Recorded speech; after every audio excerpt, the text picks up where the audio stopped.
Woe to you of earth and sea. Welcome to Satan is My Superhero, a show for atheists, scoffers, heathens, and unbelievers. I'm your host, Judas Falling. In this episode, we follow up Fun Satanic Hoaxes by looking at how Lord of Flies is used by the dark side of the Force. Demonstrably dishonest diatribe designed to deceive, damage, and destroy, distributed by disingenuous dickheads driving division, dissension, and dividends, has always been a thing. I don't know how long it was between the first human inventing the first god and then coming up with the first devil, but I'd bet you could count it in minutes. It was 4 minutes. I mean, that's not the way it happened at all. I'm self-created, and might I just add, I did a damn fine job. So let's have a look at some of the hoaxes where Satan has been thrown into the mix to maximize harm and or profit. In 1977, McDonald's founder Ray Kroc appeared on the Phil Donahue TV show. An urban legend began that Kroc had told Phil and the viewing audience McDonald's donates money to the Church of Satan. Oh, the days before VCRs. You know, I actually invented toddlers putting their toast in them. You can blame me for that one. Obviously, I feel it goes without saying that a CEO, company president, founder, whatever, appearing on television confessing to worshipping the devil and siphoning a publicly listed company's profits into the Church of Satan never happened. I'm confused. You just said it goes without saying and then you went ahead and said it. When asked how this rumor might have started, Kroc replied, I don't think holy about competition, but I don't think they'd stoop that low. Oh, Ray, you sweet, innocent old man. Oh, Lord Satan, please make my hamburger chain successful. Sure, but I reserve the right to put the ice cream machine out of service anytime I feel like annoying people.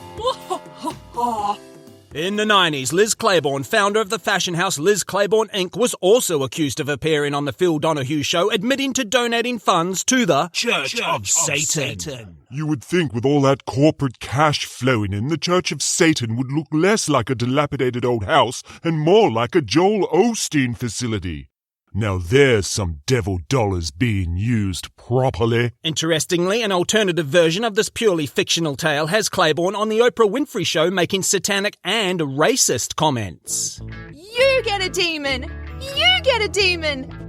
You get a demon! It's hard to say exactly when this next urban legend first began. Some say it has been around since the 60s, but the earliest reference I could find about it dates to a story in the Minneapolis Tribune on March the 25th, 1980. That was a long time ago, in a galaxy far, far away, when this boy had time to play. Now this man's got bills to pay, on eBay, with BPay. This rumour was about household goods company Proctor Gamble, who started life producing candles in the 19th century. In its first incarnation, the rumour began claiming the company logo, which I would describe as a man's face representing the moon and 13 stars, was really a satanic symbol. This new electric light bulb is going to destroy the candle business. Don't worry about it. Satanists will always need candles. Oh, thank Christ for the Satanists. Yes, quite literally thank Christ for the Satanists. How is it satanic, I hear you ask? Insert any reason you want here. Anything has a satanic inference if you yourself infer it. I won't bother you with the details, but they encompass the way the moon man's hair curls, the fact he looks like he might have horns, the fact that there are 13 stars, and many other made-up reasons. Why do you think it's a satanic symbol? Well, it's not explicitly Christian, so it must be satanic. You know, every piece of Christian iconography you've ever seen is by definition satanic. I'd refer you to Exodus 20, Leviticus 26, and Habakkuk 2. What are those? They're books of the Bible. The Bible? Never read it. In that 1980 article I mentioned, they interviewed Jim Peters, a name I'm sure means nothing to you. Well, he is the brother of Dan and Steve Peters, who I'm sure the names of also mean nothing to you, unless you're an old metal nerd like me. My guitar's gone out of tune, and I split my pants when I tried to moon you. I mean, where do headbangers go when they get old? The Peters brothers were a bunch of preachers out of the Zion Christian Life Center in Minnesota who launched an all-out war on rock music in the 80s. I only mention them here because they will turn up again when I finally get around to doing another metal episode. But in the meantime, Jim Peters claimed the Moon Man symbol had an Egyptian origin. And we all know what that means.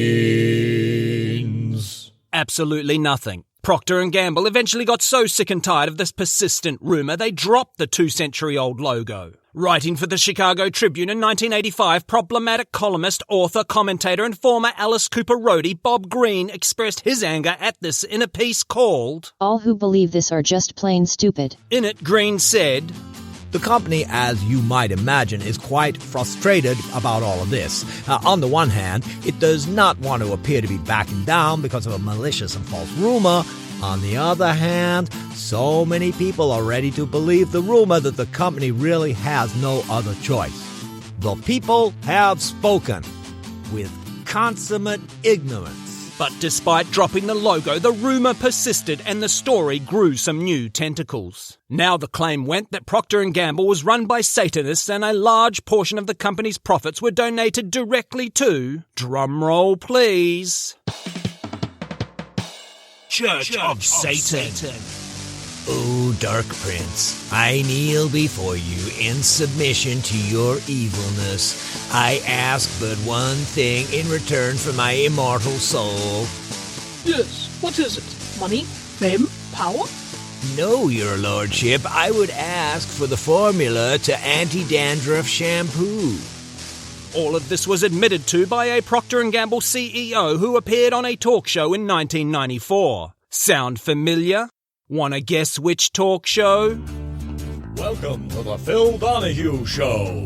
Every week, another CEO proclaims their love of Satan. Donahue's people made an official statement refuting this allegation. The story was adjusted to claim the event had occurred on the Jenny Jones Show. Just like Donahue, Jenny Jones put out a media statement regarding this rumour. Then it was alleged to have happened on the Sally Jessy Raphael Show. The date and the show get changed all the time as the story evolves. It's all irrelevant.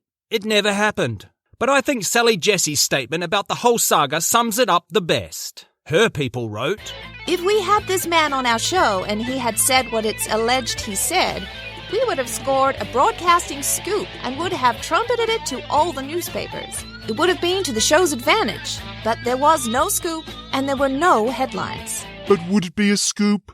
Wealthy business person doesn't follow the teachings of Jesus Christ. Also, the sky is blue. Throughout the 90s and into the early 21st century, Procter & Gamble received more than 200,000 calls and letters from concerned citizens regarding this rumour. They had to set up a special toll-free number just to deal with this crap. You have reached Procter & Gamble. If you would like to speak to one of our sales representatives, press 1. If you have a complaint about one of our products, press 2. If you are calling in relation to rumors you have heard about the company being involved with a satanic cult, please press 6. And bite me. So far, just another urban legend floating around? Nothing special, you might say? What makes this hoax interesting is not the overly stimulated pattern recognition mind and willful ignorance of your average conspiracy theorist, but who kept it alive. In 1995, Procter & Gamble filed a lawsuit against multi-level marketing company Amway. Procter & Gamble alleged Amway distributors had been using Amway's national voicemail system to spread these satanic rumors. Please stand by for a pre-recorded message from your local distributor. Hi, I hope you're having a great day. This month we're running a special on... Jesus Christ, Jerry! I can't get the car in the garage! Are you gonna sell any of the shit? My mother was right about you. Get off my back, you shrieking harpy! I'm working on it right now. My mother was right about you. What was that? Love you. God damn it, and now I'm out of time. Procter & Gamble worship Satan. Have a great day. Amway did not dispute this claim. They only argued whether or not it actually damaged Procter & Gamble's business. 12 years and millions of dollars later, in March 2007, Proctor Gamble finally won the case. I would be giving you a much skewed, one-sided story if I did not mention, in the publicly available court documents, Amway do provide a very long list of actions they had taken to stop their distributors spreading this rumour. They also detail a smear campaign Proctor & Gamble had going against them around the same time. So, you know. What can I say? Selling soap is a dirty business. Let's go, boy! I'm going to take a short break from the show right now to talk about my sponsors and Patreon. I don't currently have sponsors or Patreon, but if you'd like to support the show, you can do that by buying my novel. It's called Chaos Machine by Judas Fawley. It's available through Amazon. You don't need a Kindle to read it. Almost any digital device will do. Don't forget, Chaos Machine by Judas Fawley. Now, back to the show.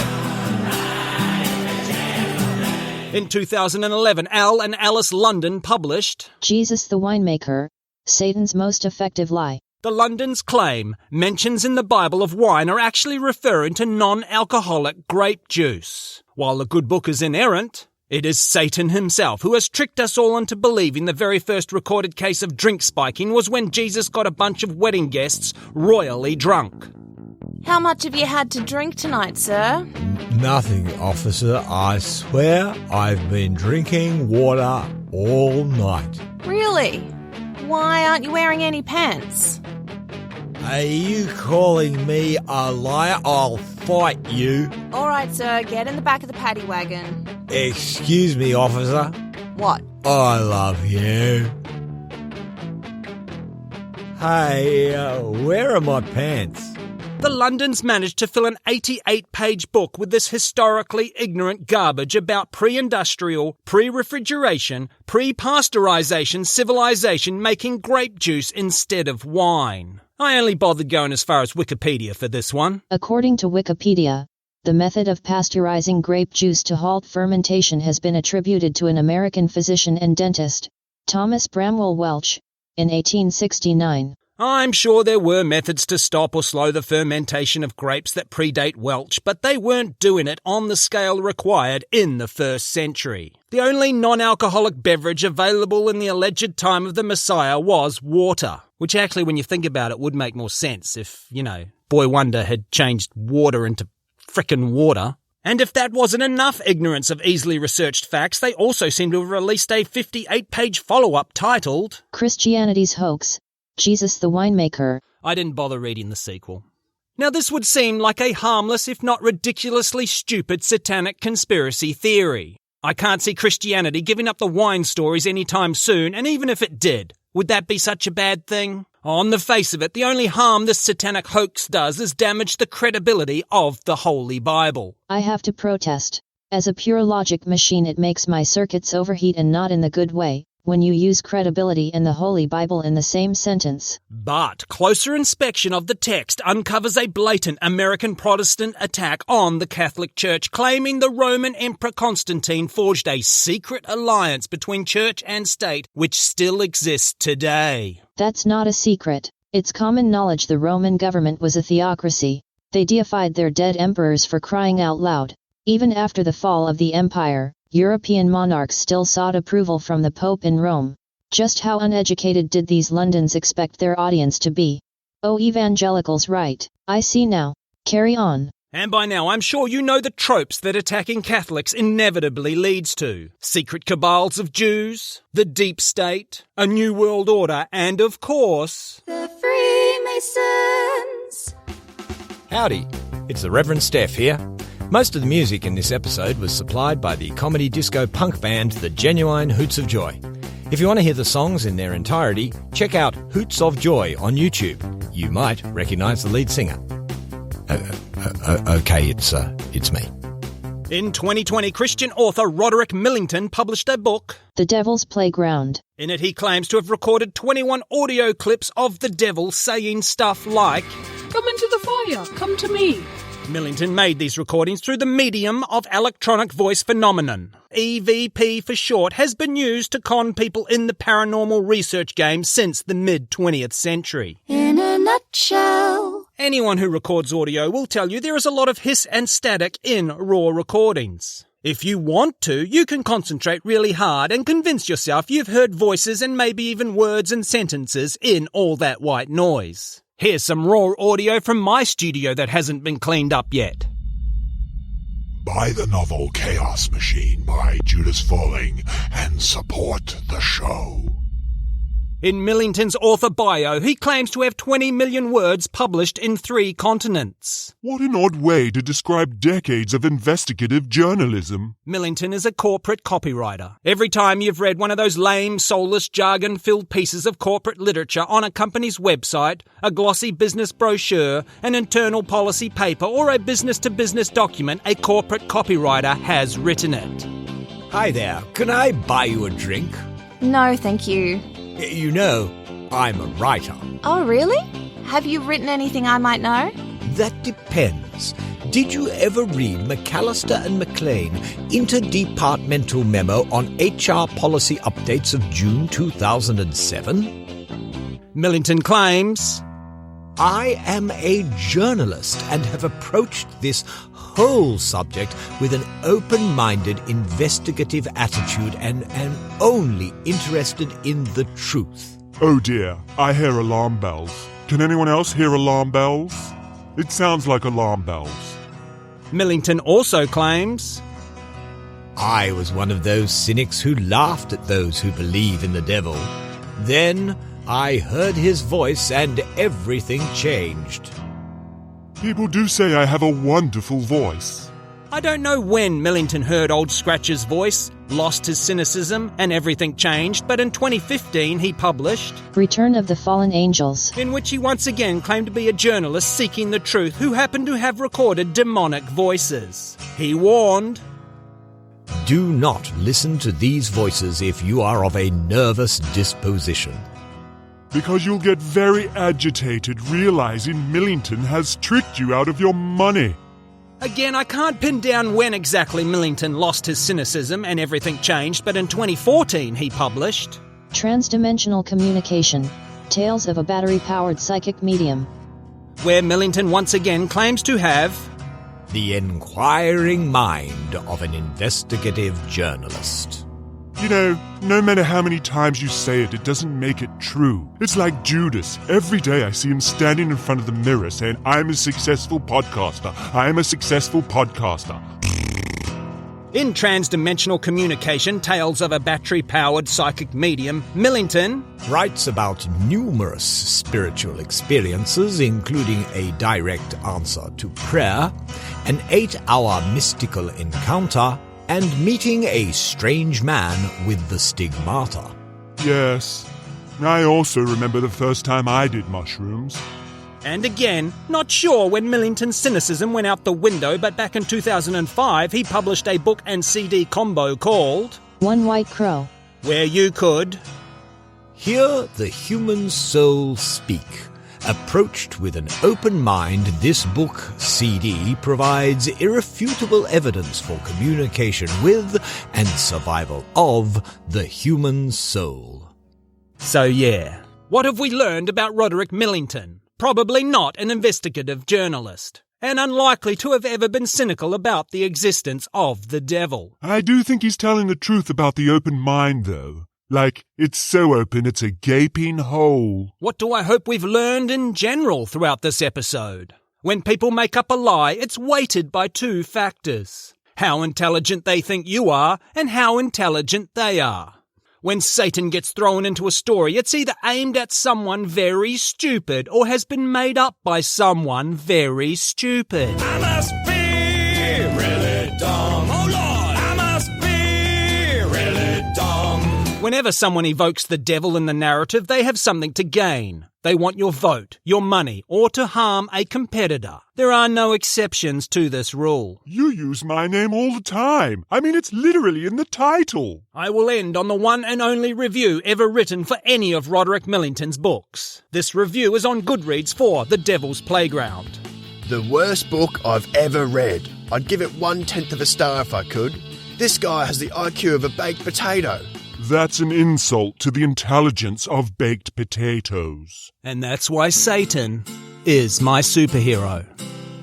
If you've enjoyed this episode, please rate, review, subscribe, you know the drill. But more importantly, please recommend this show to just one person. I mean literally one person.